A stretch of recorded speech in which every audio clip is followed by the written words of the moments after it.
Of Locked On Cubs as the Cubs fall to the Brewers on Saturday, 3-1. It was a 0-0 contest for a majority of the game. Ian Happ put the Cubs ahead 1-0 with a big home run and a long at bat against Brandon Woodruff. And then it all unraveled in the eighth for the Northsiders as the Brewers scored three times. That ended up being the final score.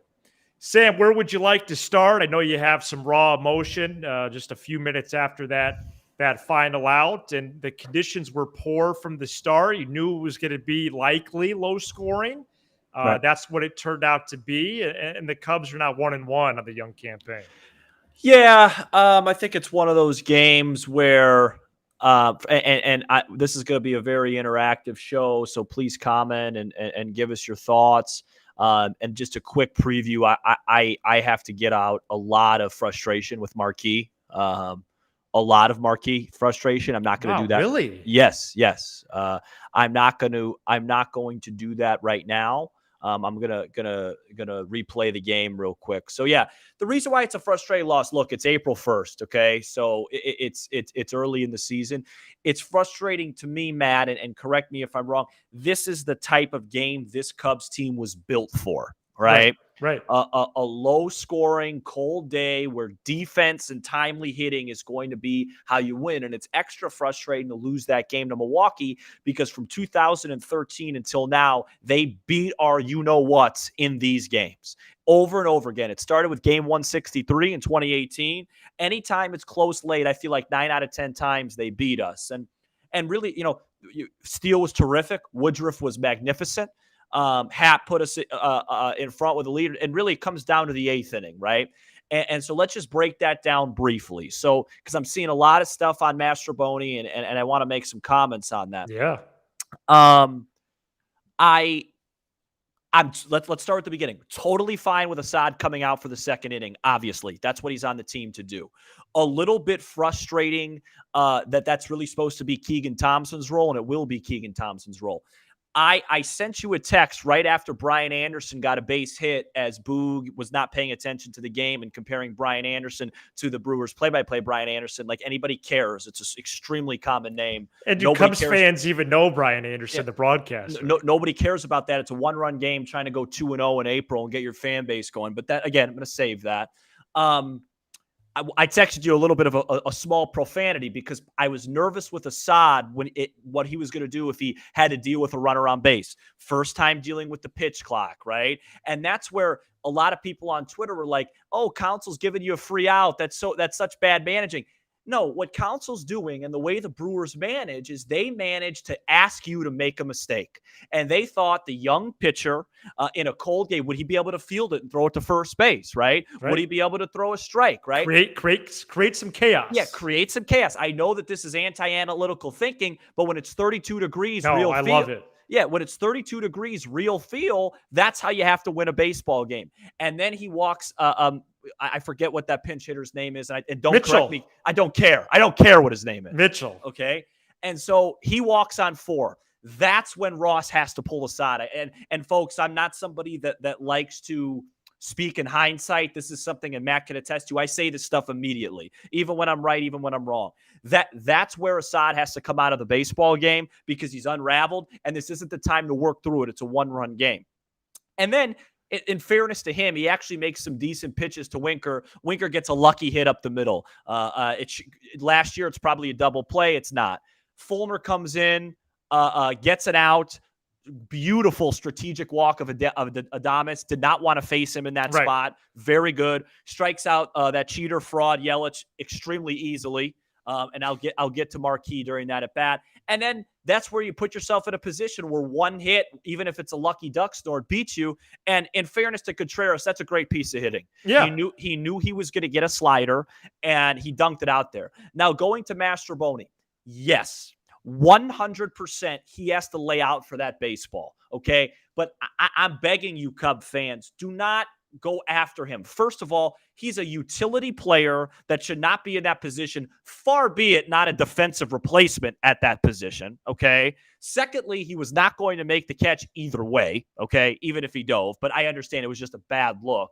And thirdly, that's, again, when you and I, Matt, and I'm sorry for going long, but when you and I discuss margins, these are the games we're talking about. Instead of having a fourth outfielder that can play right field, they went with Mastroboni. Those are how you lose games on the margins, and that was pretty much it. Late in the game, another great at-bat by Swanson, a phenomenal at-bat by Ian Happ, and then Cody Bellinger just, through 2 games, it's just been really rough. He actually hit that ball hard, but he's in the lineup to elevate the ball. Right. One thing you can't do is ground into a double play there. So that's that. That's my aspect of it. There's no one person to blame. It was just a little bit of everything. But that's the type of game that this team's going to play a lot of. I saw a lot of tweets like, hey, well, the Cubs, the Cubs can't play, 1-run games all the time and not score. They're not going to score a lot of runs when Woodruff has all 3 pitches working and it's 32 degrees. Well, who is? Yeah, exactly. So, but it's one game. It's early. They definitely look right there with Milwaukee and come back and win the series tomorrow. Yeah, I'm not. I understand there was a lack of offense, but for what team on the planet would there not have been in these conditions with this pitcher? I have no idea. I was feeling the vibes of the game. Justin Steele was outstanding today. Yep. Okay. The amount of pitches he had through 4 or 5, because I thought that was the path for him. His pitch count was so low through 4, so low through 5. He was outstanding through 6. Though just the one thing with the offense that I took note of during the game live was they got the leadoff man aboard in the 4th and the 5th and didn't do anything. Right. And when you get the leadoff man aboard, you have such a higher chance to actually get that guy around to score and take the lead, and they didn't even come close either time. Sure. Ian Happ bails himself out from one of those previous instances in the 4th, where there was Swanson was on second after leadoff doubles. He leads the country in hits. Right. And Happ struck out, and he put that homer in the basket. It was an awesome moment. The park was charged up. Yep. And then you explained the Assad situation really well. Right. I was for him finishing that ball game. I don't think necessarily the moment is too big, but the amount of strategy behind that on the Brewers side for them to put pressure on the Cubs there was a great job by them. Right. I think the optics is frustrating for me. I think even now, about a half hour after, I've definitely cooled off on the Mastro play. Yeah. But I even tweeted from the Locked On account about as I'm the pretend GM around here about making a roster move. And I'm not necessarily calling for his job, as you're saying. I'm just trying to figure out, is he the best person to play the last 6 outs in right field? Right. Because he's clearly not. Right. Not only just looking at his resume, but what the Cubs have. And Morel and Talkman and Hill and others Velasquez are in Des Moines right now. Right. And putting up slow pitch softball scores. And the fact is maybe one of those 4 or 5 guys should be here. Sure. For these situations until Seiya gets back. Now, okay, Seiya gets back April 14th. So that's 10, 15 games that have surpassed. So I think they should take a look at that tonight. Hoyer and Ross would check in with each other on that, because I don't know if he's the guy to play right field in the last 6 outs. And then, the Bellinger double play, as you said, disappointing. Glad the winning run was up. Didn't necessarily expect that against Williams, second game of the year. Right. And today's game time, 2 hours, 32 minutes was the end of my notes. Yeah, I think a lot of people are talking about it. Well, it's too high leverage of a Assad situation. This was going to be the plan. I just think I'm with what Lauren said. I flashed that up on the screen. He looked great. Once a guy or two got on, it should have been quicker. I thought he faced one guy too long. And again, so you think someone should be warming in the pen when the inning starts? That's the only way someone would come in after 2 hitters. Absolutely. Yeah. Absolutely. Yeah. Absolutely. You got a young pitcher out there. You're one little control, a spaz moment away from losing the game. So absolutely, because if you get out of that game, that inning 1-1, you probably win, right? You have all the momentum and you probably win. And so it was rough. It was rough. I just feel bad for Mastroboni because I just think that's just a rough spot. I just do. It's just such a rough spot for him. It's more of an organizational mistake than his mistake. And my frustration with that, and we could take, and then I want to get into Marquee, and then we'll take a bunch of chats. My frustration with that, Matt, is have some consistency, right? So you're putting Bellinger in the lineup every day. He's not a good hitter. He hasn't been a good hitter for 3 years. He's in the lineup to defend. Eric Hosmer's in the lineup every day, right? He's not a good hitter. He's in there to defend. So if defense is your priority, you can't just leave a position unmarked, right? No. And that's what I don't understand. People are like, well, they only scored 1 run. They are going to play a ton of games like this.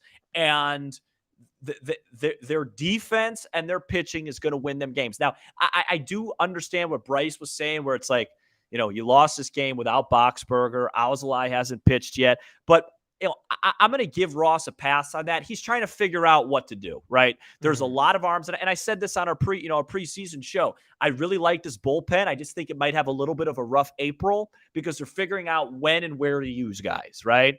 And I have like I said, I have no problem with Assad coming out, but it's just if defense is what you're going to focus on, how do you not have a guy that can play the outfield till Suzuki comes back? Wild. And so, maybe this game is a consequence of some of those figuring out as you go. That's possible. You weren't, the chances that you went 3-0 this weekend low, and to fill up some optimism in the chat, because some people are talking about momentum. That's where some ridiculousness comes in. Right. There's no momentum after one game. They could still win the series. You got to win tomorrow. The fact is, they do have a favorable matchup tomorrow. Yeah, you got to win tomorrow. Got to come back and win tomorrow. I just want to just do this before we get in the chat real quick with Marquee. And I know this doesn't bother some people, and I know it doesn't bother you this much, but it bothers me. Bases loaded, 1 out, 1-1 ball game. Fulmer, who by the way, again, I just want to say I thought he did a really nice job today. The numbers won't show it. I thought he did a really nice job. 1-1 game, bases loaded, 1 out, Christian Yelich at the plate. Think there was already a strike on him. And they flash up the graphics about his struggles the last couple years. And they go on a long tangent about why he's been struggling with the game on the line. Okay? And again, you have to understand with pitch clock, you can't just throw up these graphics. How many pitches did Marquee miss today? It was at least 3 or 4, right? You mean coming back from break? Yes. No, that's going to be a thing. That's a byproduct of the clock. That's going to happen. No, but in this situation, somebody in the production room has to say, hey, guys, the game's on the line. We'll save this graphic for tomorrow. Yeah.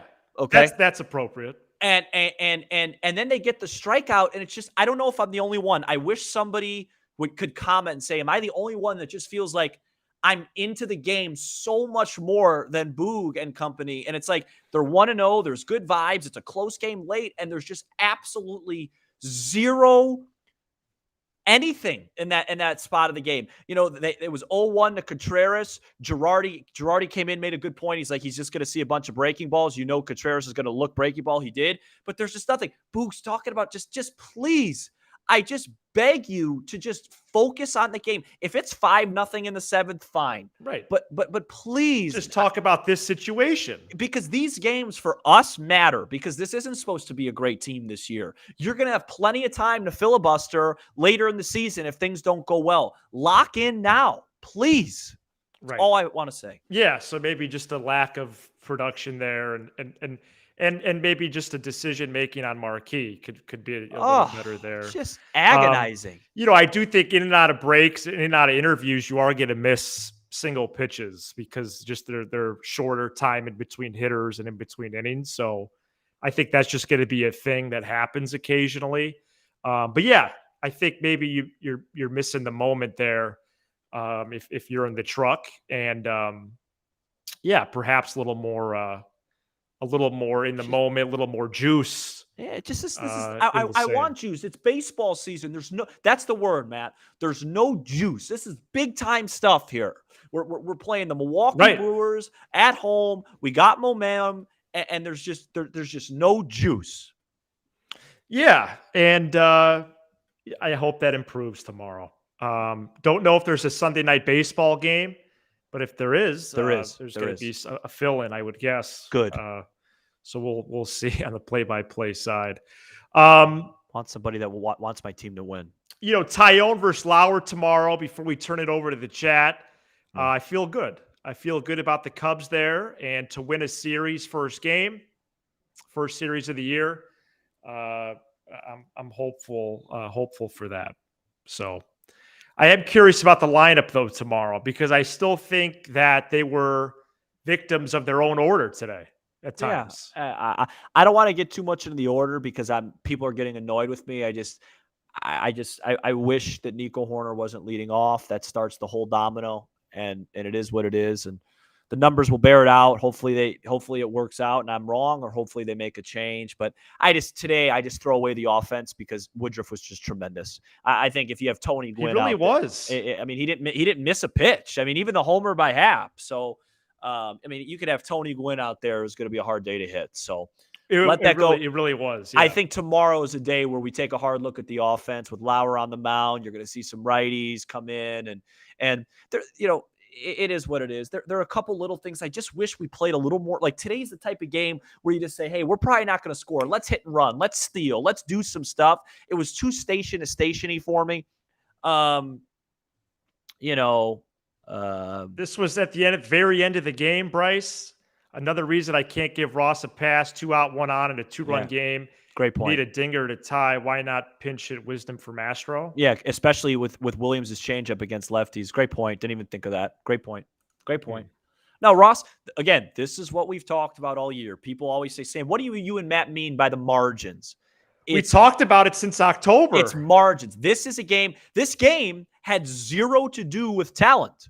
Yeah. It's nothing. There's no talent involved in this game. It's two big leagues teams seeing who's going to blink first, and we blinked first. I'll have to change the thumbnail with something with margins because I think that is a great takeaway. And not only in-game situations, but I think if you break down the 26-man roster, I know sometimes it gets comical when I'm breaking down the roster, but we saw today it may have an effect. I'll give you a list of names that I'd rather lead off than Nico Horner. A grocery list?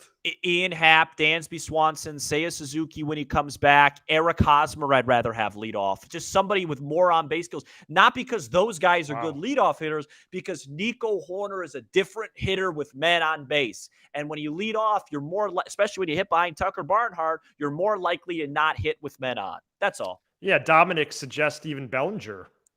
Yeah, well... But I agree. That's fine. I mean, just anybody but Horner, I would probably support at this point, except Nick Madrigal. Right. Yeah, he was. He left a little bit to be desired out there. Yeah, I put Lawrence's comment up there about starting pitching. I'm excited to see Tyone make his debut. Yeah, I'm not. I have a hard time moving on like you do. I have to give myself at least a half hour. 40 minutes. That was a tough one. And again, it's like, it doesn't matter in the grand scheme of things because you play 160 plus. It's just, this is like, I already was ready for the tweet if they won this game saying, hey, from 2018, because that was Baez and Bryant, Schwarber, and Rizzo's problem. They couldn't find a way to win these tight games because they couldn't move guys station to station. They always lost these close games. This team, and it's just one game, this team needs to win those games at a high clip to be good this year because they're not the type of team that's going to win many games 10, 11-0. That's just not what they're built on. Yeah, you thought it was a winnable game. Well, no, that's a fact that it was a winnable game. Yeah. You're up 1-0 at home in the 8th innings. Well, they should have won, rather. Yeah, it's a game that you should have won. Yeah. And everybody says, hey, you win 60, you lose 60 when you're not a great team. It's what you do with the other 40-42, right? And this was one of those 40-42s. So it is what it is. The other thing I caution the chat, don't overreact like, hey, nobody's getting DFA'd or anything after 2 baseball games. Probably Swanson looks like a world beater right now, and it's great to see. Let's give that some time as well. Don't set these ridiculous expectations for him, and then it makes it hard. Sure, Bellinger doesn't had a rough game. A lot of guys are going to post offers when it's freezing cold and you face Corbin Burns and Brandon Woodruff back-to-back. I can't really think of a worse way to start a campaign. So let's give those guys a break. Right. Assad, he's going to get another chance. That was rough. The only guy I don't really have a lot of patience for this season is the skipper. It's the skipper. Right. And I would have liked to seen him act a little sooner. I agree with Bryce. Not sure, what's Mastro going to do there. You're not going to get back-to-back hits against Williams after you already did. See if you can get a big swing. Little stuff like that on the margins, better lineup construction, things like that. But I will say I'm excited about Swanson, though. I'm not necessarily elevating any expectation or ceiling for him. But it's just he's on a tear.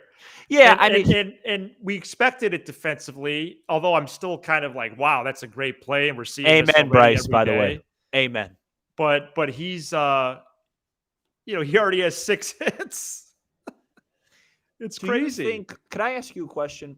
Do you and by the way, he's a very streaky player. Real quick. Yeah. Iowa women's basketball is playing for a national championship, 2:30 Central tomorrow. That was the first major team I covered back as a student at Iowa. Mm-hmm. I go back with Iowa women's hoops since 2010, 2011. Really excited for them to be in the national title game tomorrow. Let's bring it home. Caitlin Clark is an electrifying star. She is not a women's basketball star. She's not a college basketball star. She's not a WNBA star. She's an American star. Yeah. She has it. And I watched a little bit of that game yesterday. That was fun to watch. I will not be watching it tomorrow during the Cub game, but she is electric. Okay. Thanks for adding that. I don't think that was necessary. Yeah. No. I will be watching. I'm trying to see just some other What was your question? Oh, my question to you was, do you think, because you coach at a high level. Thank you so much. I have 2 questions actually for you. Do you think David Ross and his coaches are running through the scenarios in that 8th inning knowing Jesse Winker's about to pinch hit soon? They know that, right? They do, but it doesn't seem like it. And then my last question is how important is first base defense to you? Because that's Eric Hosmer playing there. He's going to play there if that is something the Cubs value. And so I'm just curious how important it is to you. As the White Sox fall to the Astros 6-4. I hold it in the same position weight with the others. Right. It's not any less, certainly. I don't think it's more, but it's not like let's hide him at first. The only place you can hide somebody in baseball is left field. First base defense is incredibly important. Yeah, I agree with you. And Moneyball's a phenomenal film. That's a classic clip about Hatteberg, remember? Right. Yep. And it's true. You need to be able to take care of the baseball there like any other spot. Yeah. No. I mean, geez. And Hosmer's been pretty good around the bag, but there was another pick today he missed, right? Yeah, he should have picked that ball. Ball. Around the bag, he's good. But with the glove, he's got to pick that. He's already missed 2 or 3 in 2 games. Yeah, and this is a good point. Like that Winker ball, I mean, both of them were a little slappy. Really, the Contreras hit too. No, they were both slappy hits, but that's what you do. That's what you do in those type of games. We all know singles. We all know just little numbers. That's going to be the difference, man. That's going to be the difference in the game, and it was. That's the only like this game will be. I'm down for this, by the way, Ricky. Yeah, me too. I'm down. That's one of the. Here, I just want to comment on this real quick. He's been excellent so far, Michael, but he'll tell you the one that he missed today was the easiest one. That's a 9 out of 10 pick that he has to have. That's not a hard one. The one he had on Thursday was way harder. Well, what does really close mean? I don't know what that. I don't know what that means. Yeah, of course he's really close. I mean, I'd be really close. I don't know what that is. Sorry, Michael. Either you get it or you don't. I would say you pick it or you don't. Rather, I would say let's move on. Big comeback game tomorrow, right? So here's where I disagree with you. Tomorrow's a momentum game. You win that game. You go to Cincinnati. Sorry to laugh. No, I don't think it's funny. I think if you lose 2 out of 3 after winning the first and being up late in this one, there's not going to be good vibes heading to Cincinnati. I'd like to see how the game goes tomorrow. But yeah, you're right. You're right. Of course, unless like Tyone just gives up 8 in the first, that's not their problem. But I don't think that's going to happen. I think they're going to be all right tomorrow. Excited to watch the first set of lineup versus lefties. Like that's a Mancini day, right? See what he could do. Wisdom, Gomes, these guys, that are supposed to hit lefties. And hopefully Ross doesn't just put all righties in there because, then once Lauer finds I don't the rhythm, like that. Yeah. Hopefully he mixes in, a Hosmer or Bellinger well, Bellinger's going to play because they have nobody else to play center. So, but yeah. And I guess you could see Mancini more, Joe, when Suzuki returns. Well, you see him every but game. You still so need far. somebody to DH. Yeah. So yeah, it's just about the combinations. There's going to be a lot of different combos. Yeah, and yeah, I mean, I don't really see Suzuki coming back. Mancini's going to DH, like you said. So, yeah, it is what it is. It's a tough one. I'm upset about it. Ruined my whole day. But it is what it is. The baseball's a hard sport. If it was any other team but Milwaukee, I'd probably be over it by now. But that's how Milwaukee lives, and I just hate the way they play. They play where Counsell just says, "Here you go, make a mistake. Here you are, make it. Yeah. Just make a mistake," and we oblige. So. And they really just really laid it out there too, because it was 4 straight balls on what should have been a sacrifice bunt. Yeah, and I wonder how much the pitch clock and stuff affected Assad because he was rolling until he gave up that base hit to Anderson. But it is what it is. I like where this team's at so far. It's pretty much expected. They're gonna need to get some pop offensively, but like I said, I just don't think it's fair to sit here in my managerial chair and judge these guys offensively when they face the two of the toughest guys in the National League in terrible weather to start the year. Hey, and by the way, Swanson hitting these guys isn't a surprise. He hits fastballs. He had good numbers against both these guys. Right. That's coming true. in. Yeah. So it's not like this was a huge shock. But to me, the only thing that'll keep me up a little bit tonight is just, I feel like if Counsell's our manager and Ross is their manager, we might be 2-0. That's a thought. Yeah. And by the way, we went over some matchups on a pregame show that we tried today on Twitter. Yeah. Twitter Spaces, audio only. If you're with us on Twitter, we're going to try that intermittently throughout the year. About 10 minutes pregame show, exclusive to Twitter. So if you're following there, be sure to check that out. Maybe we'll pop on for 5 to 10. Matt would love to hear your answer to this question. Would love to hear your answer to this, Matt. All right. Thanks for the question, David. Hey, John, listen. I will say, speaking of Twitter, John Cena follows me on Twitter. Really? Yeah. Are you serious? Yeah, and I've been verified, by the way, since 2015, and today might be the last day of my verification because of the new policy. David, I'll be keeping an eye on Mania. Hopefully Cena puts Austin Theory over. Did you see this from Sam? Interesting point about the pitch clock benefiting Cubs hitters tomorrow.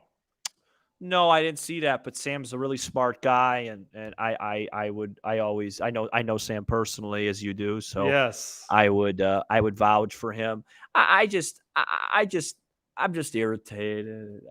Okay, so your day is shot. Oh, it's totally ruined. Okay, let's see this couple more here, just a couple more. I don't see what. Yeah, look, I'm done talking about Magical. It's like when I talk about Magical, I feel like I'm talking about like the president of the United States. I'm not going to win either way. So, yeah. No. Don't twist this here. This is not what we're trying to say, Jeremy. Eric Hosmer is a significantly better defensive first baseman than Trey Mancini, and he's played really well earlier this year defensively. My point was just that if he's going to be out there every day, he's got to pretty much make every play, and he should have made that pick. He's still been great. There's a massive, not massive, but probably a large drop-off there defensively. I mean, that play Hosmer made with Steele was terrific. So don't get that twisted. It's not a a debate who's better there defensively. All right. We will be back with our regular Monday episode to break this whole series down, and more specifically Sunday's contest with the Brewers. We got a packed week next week. After Cubs Brewers recap, we have Cubs traveling to Cincinnati for 3. Then it's an off day, followed by another home series with the Rangers. If you're here with us, over 110 people right now, please smash the like button on the way out to help the algorithm. And we're so excited to be with you all season long here on the show. We feel like we're just getting started. We appreciate all the support. If you're an audio peep as well, please support the show on there, Apple, Spotify, and more. And Tyone Lauer Sunday. Let's win this series. He's Sam Olver. Let's do it. I'm Matt Cozy. This has been a live edition